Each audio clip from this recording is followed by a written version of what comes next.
dernier retour aux alentours des stands animé manga de Japan Expo. Les 5 jours du salon sont tellement chargés qu'il est difficile de croiser tout le monde et d'avoir un aperçu global de tous les invités présents à Villepinte. Par exemple, il y avait Aramaki Shinji, réalisateur du récent film en 3D CG d'Albator chez Toei Animation. Il avait également réalisé par le passé 2 films d'Appleseed. Il présentait en avant-première Appleseed Alpha, le nouveau volet des aventures de Dionan et de Briareos.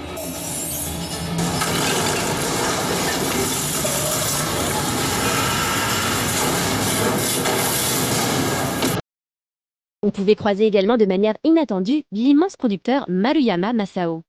Il était venu soutenir Kosaka Kitaro, l'invité d'honneur animé de cette année. Celui-ci a commencé sa carrière à la fin des années 70.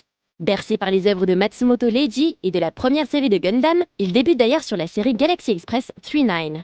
Il croise la route de Takahata Isao et de Miyazaki Hayao alors que ceux-ci travaillent au studio O-Production. もともとそのプロダクションは高畑さん宮崎さんの仕事を請け負ってやっていたスタジオなのでやっぱり縁があったんですね。それで宮崎さんが独立されて「風の谷のナウシカ」を作るということで僕はその宮崎さんの作品が好きだっていうのを会社も知ってたのでやってみるかということで初めてそこで宮崎さんと一緒に仕事しました。Une de ses références est la série de Miyazaki Conan Fils du Futur.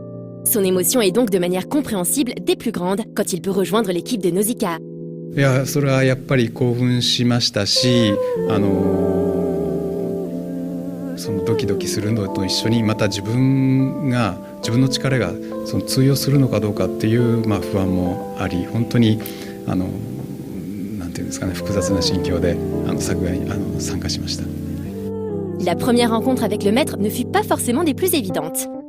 僕は頃21で若かったんですね。宮崎さんはやっぱりその経験の浅いスタッフを仕事に入れるのには少し抵抗があったようです。なので僕を見た時にはちょっと若すぎるっていうのでちょっとなんか警戒されてるような感じがありましたね。Après Nausicaa, il continue de travailler sur des projets d'exception. En 88, durant la même année, il participe à 2 films qui marquent l'histoire du film d'animation, Akira et Le Tombeau des Lucioles, 2 films que tout sépare aux yeux du public, mais pas pour lui. そうですね。蛍の墓が終わってからアキラに入ったと思うんですけども、僕の中ではそんなに2つの作品が違うものだとは思わないですね。例えば他のアニメーションっていうのは結構デフォルメされた動きだったりとかその中抜きされた同じですけどそのパカパカ動くちょっと漫画っぽい動きのアニメーションがあると思うんですけどもその蛍の墓もアキラもリアルな芝居を要求されたので僕の中では同じカテゴリーの中にあります。Sur Akira, une équipe d'exception est menée par Otomo Katsuhiro. Ce fut l'occasion de créer de nombreux liens. Par exemple, avec le réalisateur, avec qui il partage la passion du cyclisme. Une passion qui s'exprimera en 2003 à travers le film Nasu, un été andalou. Sur Akira, il a pu se charger de quelques scènes emblématiques du film. 僕がアキラに入ったのはもう後半の方だったのでラストの方でちょっと参加させていただきましたね。暴走する前ですね。病院にいて割れた瓶で足で割れた瓶を踏むシーンだとかをちょっとやりましたね。あとはそのラストシーンですね。もう鉄道が光になってしまって金田が手で抑えるようなそういうシーンをやりました。はい。鉄道。Tout au long de sa carrière, Kosaka Kitaro a pu travailler avec les plus grands et occuper des postes très importants sur plusieurs films du studio Ghibli. Il connaît aussi bien la manière de travailler de Miyazaki que celle de Takahata, tous les deux très différentes. 宮崎さんはやはりご自身絵を描かれるのでそういう意味ではなんていうんですかねやりたいことが明確ですね。だけどもその宮崎さんそのものはテーマだとかストーリーだとかよりはその表現を重視するのでそういうところでその宮崎さんの注文に応えなきゃいけないっていう大変さがあるのとで逆に高畑さんはそのテーマストーリーがまず大事なんですね。でそこをちゃんと熟知してそれを踏まえた上で芝居をつけるっていうその難しさそういう極端な2人の違いっていうのはありますけども結局はうまく描くっていうのが大事なので。Le studio Ghibli possède un système de fonctionnement très particulier, lui permettant de produire des films d'une grande qualité.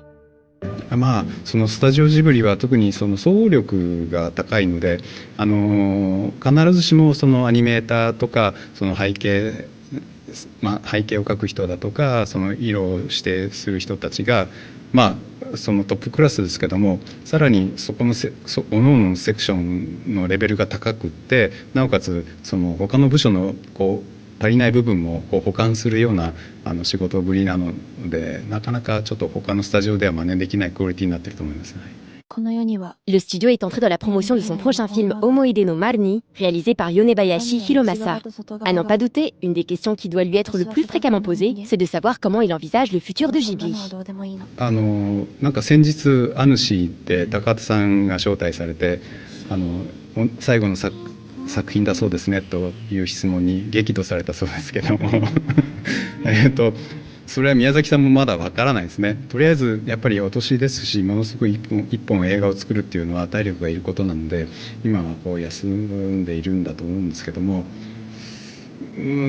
仮にその宮崎さんが本当に第一線を引いてしまうとなると、そのジブリもすごくその会社組織が大きくなってしまったので、宮崎さんがいて初めて成立するビジネスモデルだったんですね。だから他の監督だとどうしてもその収益が上がらないと、そうなるとやっぱりちょっと規模を縮小していくっていうことになるんじゃないでしょうかね。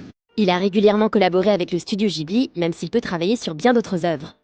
このジャパンエキスポが終わって日本に帰ったら、細田守さんのなんだっけな、次の劇場作品を原画でちょっと手伝わせていただきます。それをしながら、ちょっと自分の企画も温めつつ頑張っていこうかなと思ってます。はい。Laissons Monsieur Kosaka repartir vers de nouveaux projets et terminons notre tour des stands animé manga de Japan Expo Cru 2014. Parmi les éditeurs discrets mais qui arrivent à se débrouiller malgré tout, Doki Doki était cette année un des rares participants à avoir augmenté la surface de son stand. L'éditeur y présentait notamment le nouveau space opéra de l'auteur du Bell Blatt, Zelfie. Le best-seller habituel du catalogue Doki Doki, Sunken Rock, était comme d'habitude présent en force chez eux. Le manga musclé dessiné par le coréen Boichi, mais édité au Japon, reste une valeur sûre pour eux.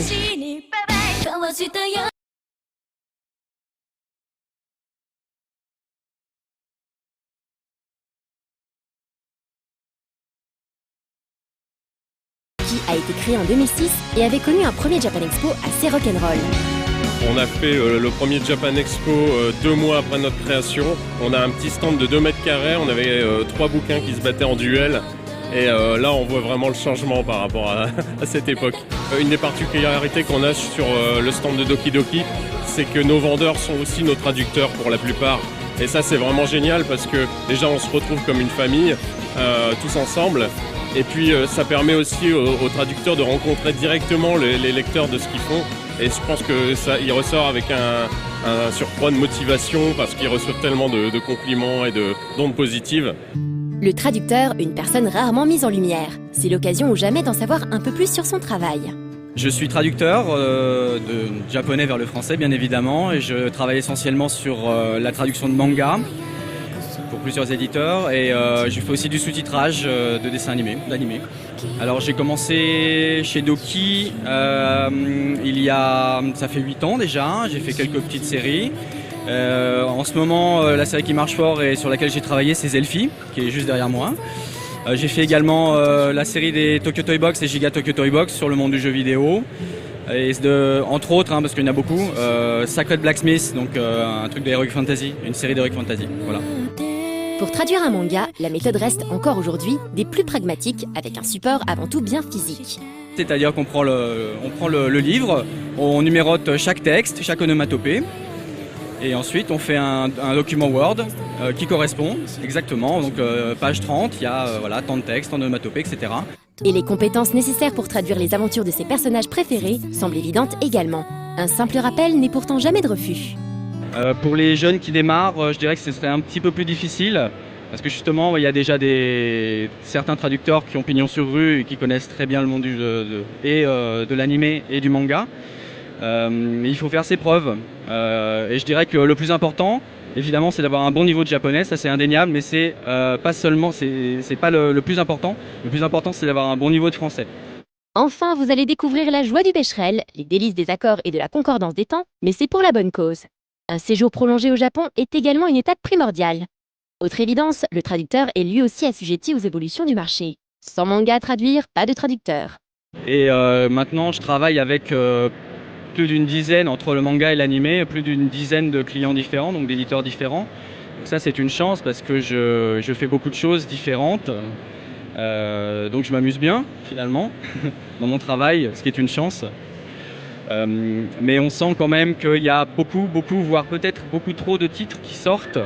Sans compter que si les habitudes des lecteurs et des spectateurs évoluent, les traducteurs doivent s'y adapter également. L'avenir de l'animé, c'est la diffusion sur le net. Et évidemment, les méthodes de travail vont changer. Donc là aussi, je pense que ça va devenir peut-être plus difficile pour les traducteurs. Parce qu'il faut travailler beaucoup plus vite, voilà, en J+1, ce genre de choses. Ça, c'est des grosses contraintes qu'on n'avait pas jusqu'à présent. Ça va aussi arriver pour le manga, parce qu'il va falloir suivre la sortie des chapitres. En J+, pas en J+1, j'espère, parce que là, ce sera quand même beaucoup. Ça sera pas beaucoup, justement. Mais je pense que les méthodes de travail vont être amenées à changer et ce ne sera pas forcément plus évident. Donc je pense que c'est un travail qui va peut-être se compliquer, il y aura peut-être moins de liberté dans l'avenir. De plus grandes contraintes qui seront contrebalancées par un choix plus large de titres, une variété qui pourrait trouver refuge dans le dématérialisé. C'est justement le travail de l'éditeur de faire le tri dans tous ces titres, un travail qui demande de l'expérience. Alors en fait c'est un mélange d'expérience puisque depuis 2006 on a testé différents genres et on a vu aussi, on se crée un lectorat au fil des années. C'est un mélange aussi d'air du temps qu'il faut essayer de capter. Et puis c'est aussi bien sûr regarder énormément ce qui se fait au Japon et se demander est-ce que ça va marcher en France. Donc il faut aussi avoir une vision entre l'artistique et le commercial, donc c'est pas toujours évident, hein, c'est pas un succès garanti. Et sinon à proprement parler pour la sélection des titres, j'ai un collègue en fait, on est deux à diriger la collection, il habite au Japon et donc en fait il écume régulièrement les librairies, il reçoit les magazines, tout ça. Et il me fait des présélections et on en discute parce que le ressenti qu'il peut avoir au Japon est évidemment pas le même qu'en France. Et donc en fait petit à petit on arrive quand même à dégager des lignes principales et à fidéliser nos lecteurs en leur proposant des titres qui vont leur plaire. Malgré un secteur très compétitif, et sans oublier les dures réalités économiques, Doki Doki, fidèle à son nom qui évoque le cœur qui bat la chamade, n'oublie pas son affect pour ses auteurs. Et surtout que le manga est avant tout une histoire de découverte et d'émotion. Chez Kurokawa, on célébrait la fin de Soul Eater, le titre d'Okubo Atsushi, qui avait débuté en 2004. L'éditeur commence lui aussi à avoir un certain nombre d'années au compteur. Alors Japan Expo fête ses 15 ans, Kurokawa fête ses 9 ans, donc l'année prochaine, c'est l'année de nos 10 ans, donc on va essayer de fêter ça en fanfare. Pour l'instant, on se concentre sur le Japan Expo d'aujourd'hui, mais voilà, pour l'année prochaine, je vais essayer de vous proposer un petit feu d'artifice pour fêter ça dignement. Kurokawa a été fondé en 2005 en lançant Full Metal Alchemist, l'année où le salon s'était mis en pause.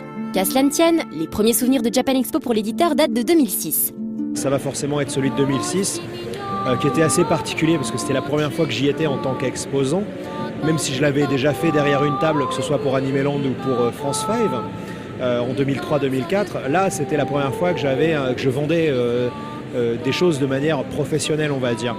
Et le gros souvenir de Japan Expo 2006, je dirais que c'est le dimanche quand même, parce que le dimanche c'était la finale de la Coupe du Monde, France-Italie je crois, je m'intéresse pas du tout au foot, je suis désolé. Et du coup, dès 14-15 heures, les gens étaient partis, c'était vide et on avait une grosse bouteille d'hélium. Donc avec les gens des autres stands, on passait notre temps à faire les cons parce qu'il y avait quasiment plus personne sur le salon, on s'était quand même bien amusé. Cela n'empêche pas Kurokawa de continuer à avoir des titres très pointus. En même temps, l'éditeur cherche à toucher un public que ses concurrents n'ont pas forcément atteint. Donc j'avais essayé d'aller vers les gens plus âgés et les gens plus jeunes. Donc on a vraiment réussi parce que pour les gens plus âgés, donc on a sorti Jésus et Bouddha qui est un gros succès. Et pour les plus jeunes, donc on a sorti Inazuma Eleven et Pokémon qui sont des gros cartons, notamment Pokémon. On n'en avait plus hier, on a été obligé d'être relivré pour pouvoir tenir samedi et dimanche. Et surtout là où on est content, c'est que cette année on a réussi à sortir, pour les 15 ans de Pokémon en France, on a ressorti Pokémon La Grande Aventure, qui était le manga légendaire qui était sorti il y a 15 ans, il n'y avait jamais eu la fin, la trad était un peu aux fraises, les planches étaient à l'envers. Donc là voilà, on a réussi à le ressortir avec la bonne traduction officielle validée par la Pokémon Company et surtout il y a la fin. Et on a vu que ça cartonne auprès des enfants, certes, parce qu'on a voulu un produit qui n'était pas cher, donc il fait 500 pages, il est très très gros et il coûte que 10 €. Parce qu'on avait dans l'optique que les enfants allaient l'acheter, mais on voulait en même temps faire un beau livre pour les adultes nostalgiques qui avaient connu l'ancien manga et donc l'ancien jeu quand ils étaient plus jeunes. Et résultat, ça a cartonné chez les enfants et chez les adultes. Le nouveau titre seinen de l'éditeur, c'est Red Eye Sword Wakame ga Kill en japonais. Un manga qui a l'air séduisant et fera probablement parler de lui très prochainement. En gros, c'est l'histoire d'un jeune garçon qui s'appelle Tatsumi, qui habite dans un village très pauvre et qui se dit « je vais partir à la capitale, m'engager dans l'armée, devenir un héros de guerre et envoyer de l'argent pour sauver mon village ». Le problème, c'est qu'une fois qu'il arrive à la capitale, il se rend compte que le pouvoir est complètement corrompu, les hommes politiques sont tous des salauds, ils détournent l'argent pour leur profit. Et là, il va rencontrer des personnes qui font partie d'une organisation secrète, le Night Raid, dont la belle Akame fait partie. Et le Night Raid, qui c'est des assassins politiques qui essayent justement d'assassiner les traîtres à la nation pour essayer de redresser le pays.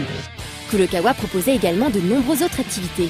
Il continue à promouvoir le manga numérique avec une démonstration de lecture sur DS et maintenait toujours son partenariat entre le ministère de l'Agriculture et le manga Silver Spoon. Un peu plus loin, il était possible de retrouver le stand Akata. Un parcours atypique pour cet éditeur nommé par Dominique Verret. Si vous avez lu Video Girl Eye dans votre jeunesse, eh bien c'était déjà lui. C'est une longue histoire. Mon épouse et moi travaillons dans le manga depuis la création de Tonkam. Donc on a fait Tonkam édition, librairie, import, toutes ces choses-là. Après on est parti chez Delcourt. De 2001 jusqu'à décembre 2013, on a été responsable éditorial de la collection manga des éditions Delcourt, à peu près 1000 bouquins. Et là on est reparti en indépendant sous le nom Édition Akata. Donc pour beaucoup de gens, Édition Akata c'est nouveau, mais en fait c'est très vieux dans l'histoire du manga. Après un tel parcours, l'éditeur se relance donc en indépendant, bien conscient des difficultés qu'il va rencontrer. Quand tu changes complètement de direction, tu reviens te présenter au lecteur dans une forme complètement différente, tu es obligé de surprendre pour exister. Donc on a toujours été sur le manga. Les nouveautés, c'est que maintenant on fait de la BD taïwanaise, on fait de la BD coréenne et aussi de la création, ce qu'on ne faisait pas avant, quoi. Il y a un mouvement, une vague qui est en train d'arriver, quoi. C'est cette génération de jeunes Français qui ont bouffé du manga et qui vont nous raconter des histoires différentes. Akata publie ainsi Les Torches d'Archilon du français Michael Almodovar. En ce qui concerne ses autres titres, l'éditeur choisit de défricher un genre effectivement peu connu. Ce qu'on peut dire, c'est qu'on a la volonté de continuer à surprendre à travers nos choix éditoriaux. Par exemple, cette année, on se fait remarquer parce qu'on a sorti une bande dessinée comme Moi jardinier citadin, qui est coréenne, qui parle du jardinage bio, l'agriculture. C'est un sujet complètement nouveau dans le manga. Après, on a fait Daisy, qui est un shoujo autour de Fukushima. Et on reviendra à la fin de l'année avec un one-shot seinen sur la première personne qui au Japon a fait les pommes bio. Donc ce qu'on amène de nouveau cette année et qu'on va développer les années suivantes, ce sont des mangas ou des BD asiatiques et pourquoi pas même françaises qui traiteront de sujets, on va dire, écologiques. Enfin, dernier manga présenté chez eux, Riku, un shonen très mec, moins lissé que les grosses productions du Shonen Jump. Dernier stand de notre panorama du manga et de l'animé à Japan Expo 2014, l'espace qui rassemblait Delcourt et les autres éditeurs qui lui sont rattachés. Le groupe Delcourt, comme tu le dis, c'est Delcourt, Soleil et Tonkam, donc c'est 3 labels manga différents. On a pas mal d'actualités cette année, sachant qu'en plus c'est les 20 ans de Tonkam, donc c'est vraiment une actualité forte pour nous. Pour les 20 ans, on a réédité par exemple chez Tonkam tous les Jojo Bizarre Aventure. Voilà, on a tout réimprimé, tout ce qu'on pouvait, donc c'est une grosse actualité forte. Chez Delcourt, on a Shoujo Relook, qui est un gros shoujo qui vient de sortir. Bien sûr, on a Switch Girl, on a Ascension, on a pas mal de choses importantes. Chez Soleil, on a une grosse truc, c'est Demon Prince, qui est un gros truc. On a un artbook Zelda cette année. Voilà, donc on a pas mal de choses. Et en plus de ça, on a des actualités franco-belges, un peu tirées vers le manga, avec Aurore par exemple, qui fait l'affiche de Japan tous les ans, et qui vient de sortir 2 bouquins chez Soleil, qui est avec Jean-Luc Sala, et un autre chez Delcourt qui s'appelle Arfang, qui est un truc qu'elle a imprimé elle, qu'elle a fait. Donc voilà, pas mal d'actualités pour nous, en tout cas sur notre stand. Le rapprochement des 3 éditeurs permet donc d'offrir un catalogue fourni et apparemment une certaine stabilité. Cela ne va pas sans une identité partagée entre les 3 éditeurs, qui devient plus floue pour le public adepte de manga. Au final, la journée supplémentaire de Japan Expo obligeait exposants et visiteurs à gérer leur planning d'une manière différente. Voilà, c'est plus fatigant parce qu'on travaille un peu plus longtemps. Par contre, c'est moins fatigant parce qu'on a des moins gros rushs à des moments donnés sur le jeudi à l'ouverture ou le samedi, les grosses journées. Mais après, sur le chiffre, voilà, il faudra voir avec les autres stands. Mais je pense qu'on est tous d'accord pour dire que ça se lisse en fait sur les 5 jours. C'est pas, on rajoute pas une journée supplémentaire. Il semble donc que le mercredi n'ait pas créé un nouveau mouvement de foule en rajoutant un afflux massif de visiteurs supplémentaires uniquement sur une journée. Il aura plutôt servi à réguler la venue des festivaliers dans l'ensemble. C'est donc après bien des rencontres, encore une fois, bien des invités et des expositions, que l'on se dit qu'on a fait à peu près le tour pour cette année. Plus qu'à attendre l'an prochain pour voir les tendances qui se dégagent. Puis l'année prochaine, on aura un jour de plus de Japan Expo pour parler avec tout le monde un peu plus tranquillement, donc ça devrait aller. Oh, wait!